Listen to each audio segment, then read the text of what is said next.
ஒருவர் சிறைச்சாலையில் மரண தண்டனை விதிக்கப்பட்டு நடந்துகிட்டு இருக்க.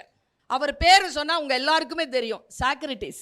அப்ப அவருக்கு ஒரு இசை கேட்குதுங்க. இவர் உடனே பரவசமா கேட்கிறார், தோழனே யார் அதை வாசிப்பது? மிக சிறப்பாக வாசிக்கிறாய். அவன் பெயரை சொல்லுகிறார். இவர் சொல்லுகிறார் தன் பெயரை. ஓ சாக்ரட்டிஸ், நீங்களா பக்கத்தில் இருக்கிறீர்கள்? ஆமாம். நீ வாசிக்கிறாயே அந்த பாட்டு எனக்கு தெரியும். ஆனால் ஏதோ ஒரு கருவியால் அதை வாசிக்கிறாய். அது என்ன கருவி என்று எனக்கு சொல்வாயா? அவன் சொல்லுகிறான், மவுத் ஆர்கன். உடனே சாக்ரட்டிஸ் சொன்னதுதான், இந்த 2 வரியை மிஸ் பண்ணிடாதீங்க.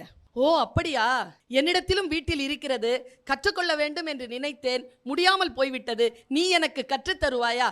சிரித்து கொண்டே அந்த கைதி சொன்னான், ஏ சாக்ரட்டிஸ், இன்னும் 2 நாட்களுக்குள் சாக போகிறாய், இதை தெரிந்து கொண்டு என்ன செய்ய போகிறாய்? சாக்ரட்டிஸ் தந்த பதில் என்ன தெரியுமா? நான் சாகும்போது எனக்கு மௌத்தார்கன் வாசிக்க தெரியும் என்கின்ற ஒரு எண்ணம் போதாதா?